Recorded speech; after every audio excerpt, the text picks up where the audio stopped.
샬롬. 1월 3일 월요일 오늘의 묵상입니다. 오늘 말씀은 누가복음 1장 26절부터 38절까지 말씀입니다. 하나님은 인류를 구원할 계획을 위해서 한 여인을 선택하셨습니다. 하나님이 천사 가브리엘을 나사렛에 사는 마리아에게 보내십니다.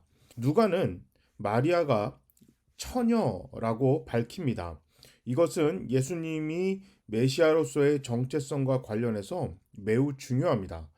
약혼자 요셉과의 사이에서 예수님이 태어난 것이 아니라 처녀임에도 불구하고 성령으로 잉태됐다는 것을 선명하게 보여주려고 했습니다. 천사는 마리아에게 아들을 낳을 것이고 그 이름을 예수라고 하라고 지시합니다. 예수는 하나님이 구원하신다는 뜻입니다. 예수님이 이 땅에 오신 목적에 대해서 선명하게 밝히셨습니다. 그리고 임마누엘, 우리와 항상 함께 하신다는 다른 의미도 설명해 주었습니다. 예수님은 구약 성경에 약속된 메시아로 하나님 나라를 위해서 이 땅에 오셨습니다. 자, 이게 그 마리아 수태라고 하는 아주 그 유명한 장면이죠. 대단한 겁니다. 굉장한 선택이고 그리고 정말 위험천만한 결정입니다. 왜냐하면 당시 이스라엘의 그 사회 통념은 결혼하지 않은 여인이 임신했을 경우 딱 한 경우를 제외하고는 아주 큰일 납니다. 바로 약혼자와 사이에서 혼전 임신을 하는 경우에는 결혼으로 계속 이어지기 때문에 크게 문제를 삼지 않습니다. 그러나 약혼자가 아닌 다른 사람과의 사이에서 임신을 했을 경우는 이거 굉장히 심각해집니다.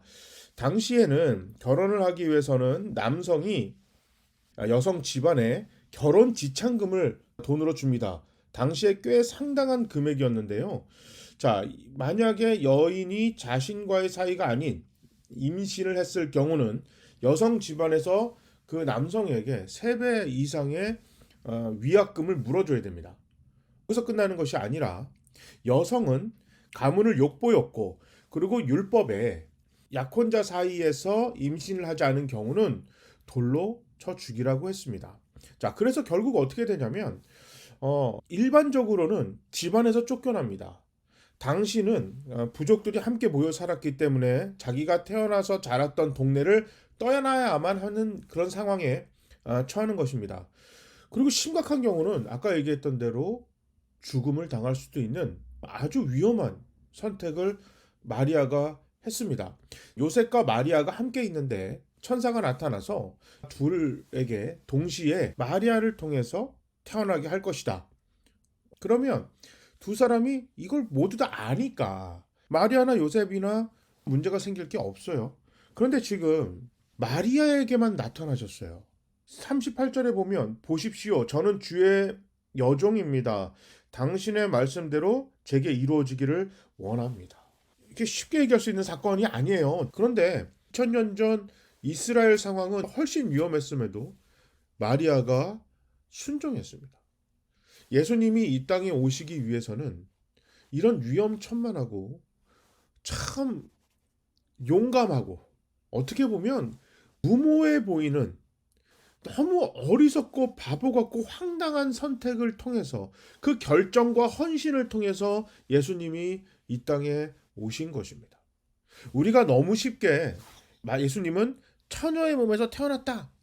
어떻게 처녀가 아이를 낳을 수 있느냐? 이걸 가지고 문제를 삼지만 당시 시대에는 처녀가 아이를 낳는 게 중요한 게 아니라 목숨을 걸어야 하는 사건이었습니다.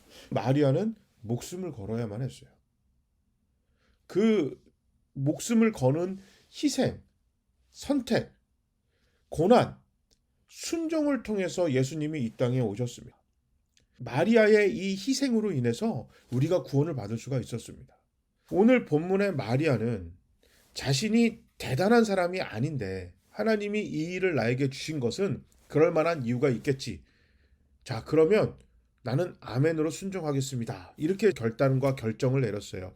우리가 복음을 전하고 하나님의 사랑을 전하기 위해서는 마리아와 같은 위험한 결단을 할 때도 있습니다. 교회가 목숨을 걸어야 할 때도 있습니다. 모든 것을 내려놔야 할 때도 있습니다. 그래야만 하나님의 복음이 우리가 기도하고 사랑하는 그 사람에게 전달되는 것입니다. 자존심도 챙기고 우리가 좋아하는 것도 다 해야 되고 우리가 원하는 것을 다 하고 나서 짬짬이 복음을 전하지 뭐 이렇게 해서는 사탄이 과연 놔줄까요? 그 사람이 예수를 믿을 수 있을까요? 창조주로서의 업무 다 보시고 그리고 시간 나면 인간을 구원하지 뭐 이렇게 생각하셨더라면 아직도 예수님이 이 땅에 오시지 않았을 겁니다. 그러나 하나님은 창조주로서의 권위, 임무, 업무, 위엄, 자존심 다 내려놓고 이 땅을 그냥 불이 나게 내려오셔서 십자가의 고난을 기쁘게 당하셨고 죽음까지도 전혀 개의치 않으셨습니다. 그분의 희생과 고난으로 우리가 구원을 받을 수 있었습니다. 자, 마리아가 목숨을 건 이 고백, 목숨을 건 순종을 하지 않았더라면 천사가 또 나타났을 수도 있겠죠. 설득하러. 결국 안 됐으면 또 기다렸을 겁니다.